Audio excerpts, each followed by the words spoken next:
Hey guys, welcome back to the channel. I'm here with a brand new video. First off, apologies for the delay. I actually made and uploaded a video earlier where I talked all about the Lizzie McGuire show. But unfortunately, it got hit with a copyright claim, straight from Disney no less. So I had to take that one down, which caused a bit of a delay in bringing you this new video. But hey, moving on, let's dive into today's topic. We're talking about a magical mix of comedy, drama, and fantasy from 2005, a film based on the Nurse Matilda books by Christiana Brand. Yes, you guessed it. We're talking about Nanny McPhee. Let's get into it? Before we dive in, a quick disclaimer for everyone watching. I highly recommend watching this video after you've seen the film, because I won't be sitting here and narrating the entire story in order. We're going to directly discuss the plot and its elements. So to get the most out of this video, it's best if you've already watched the movie. Alright, cool. Let's begin. So we meet a single father, Mr. Cedric Brown, whose wife has passed away. He lives with his 7 unruly children, Simon, Tora, Eric, Lily, Sebastian, Christiana, Chrissy, and baby Agatha, Aggie. Along with them, there's also the cook, Mrs. Blatherwick, and a scullery maid named Evangeline. And by now, just from hearing all these names, or even just from the mention of a marrying a scullery maid? pretty clear that this story is set in England. Plus, the costumes make it obvious that the setting is the Victorian era. By the way, unpopular opinion, some people really love everything about the Victorian era. But to me, it all feels a bit too colorful and sometimes even cringy. I don't know why. It just does. The story opens by showing us this huge house, and let me tell you, Father Cedric is clearly in no position to afford a place like that.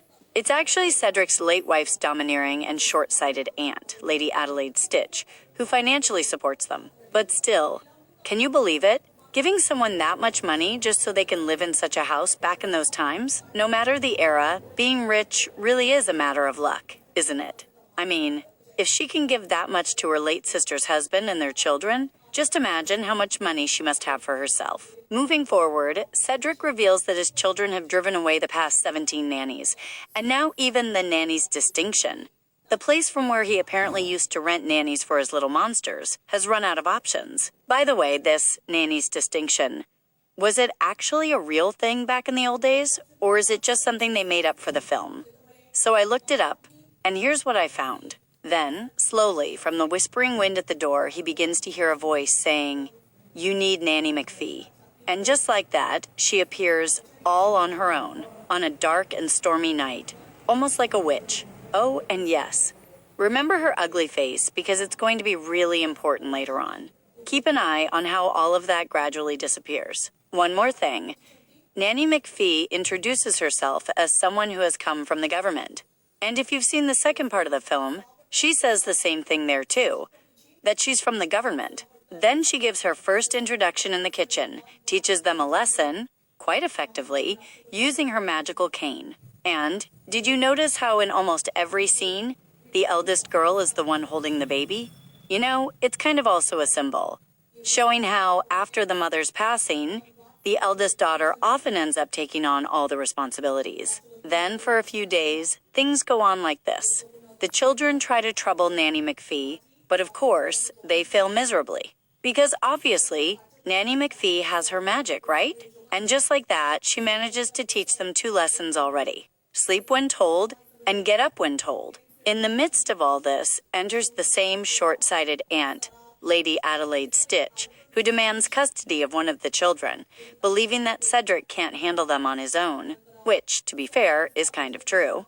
She also urges him to remarry quickly, and threatens to cut off all financial support and leave the family in poverty if he doesn't marry within a month. She selected the second youngest daughter, Chrissy, but Evangeline volunteers to go in her place, and Adelaide agrees, assuming she is one of the daughters. Then, obviously poor desperate, Cedric turns to Mrs. Selma quickly, an unpleasant widow. The children assume from reading fairy tales that all stepmothers are terrible women who treat their stepchildren like slaves. Together, they sabotage Mrs. Quickly's visit, and she leaves, angry at Cedric. Well, when it comes to stepmothers being evil, believe it or not, most of the time, Stepmothers are at least a little mean, if not purely evil or biased towards you. Only on very rare occasions do you get a nice one, like winning a lucky draw or something. Even today, unfortunately, many stepmothers still treat their stepchildren very poorly. But of course, Cedric realizes that if he doesn't get married soon, he won't receive any financial help or support from the aunt. And then the children will be separated. You know, back then, children were even made to work in factories in that time and such. So, yeah, after understanding the seriousness of the situation, the children somehow apologize to Mrs. Quickly.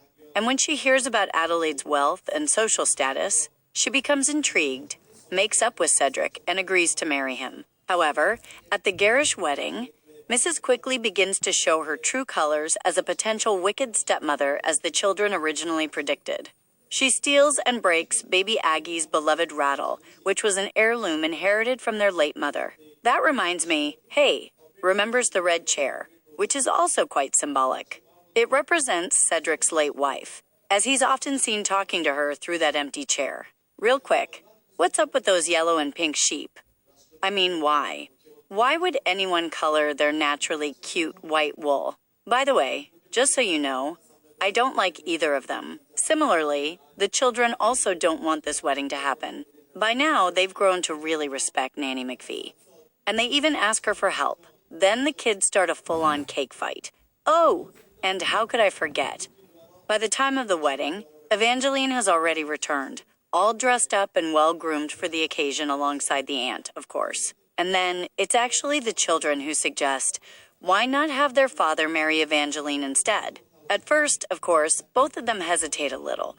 But honestly, it's been pretty obvious since the beginning of the film that the two of them are going to end up together. And I really liked the moment when, for the first time, Evangeline comes in wearing nice clothes. And the children say how she no longer looks like the same old Evangeline. But then Cedric says, "Nonsense, she's always looked like that." I mean, it was hinted all along that Cedric had subconsciously started liking her from the beginning. And then, using her magic, Nanny McPhee fixes everything. The place that was completely covered in cake is now all clean, pure white. Even everyone's clothes turn white, and it starts snowing. Honestly, this may not be very Victorian in style, but I personally found this setup to be the most beautiful, aesthetically and visually. Strangely enough, I really liked all that white. Even the wedding dress was magically made and looked beautiful. And remember Nanny McPhee's ugly face.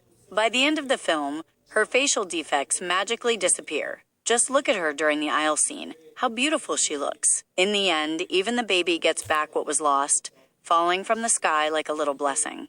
Finally, Nanny McPhee bows to the red chair, hinting that perhaps the spirit of the children's late mother had sent Nanny McPhee to this family to help fix everything and bring them back together. The children have now also learned all 5 lessons: sleeping on time, getting up on time, dressing properly, listening when told, and fully obeying their parents' instructions. Then comes that iconic closing line from Nanny McPhee. There is something you should understand about the way I work. When you need me but do not want me, then I must stay. When you want me but no longer need me, then I have to go. Happy ending. There are also a few small details worth mentioning, like the cook, Mrs. Blatherwick, who used to be a military cook. Nanny McPhee bows down in front of the red chair twice in the film, and in a comedic touch, she always appears suddenly in front of Cedric, catching him off guard. Also, the aunt is so short-sighted that she can't even tell the difference between animals and children. Lastly, overall, I give this movie a pretty good score, 9 out of 10. For a kids movie. Hey, if you guys are new to my channel, please consider liking, sharing, and subscribing. Bye!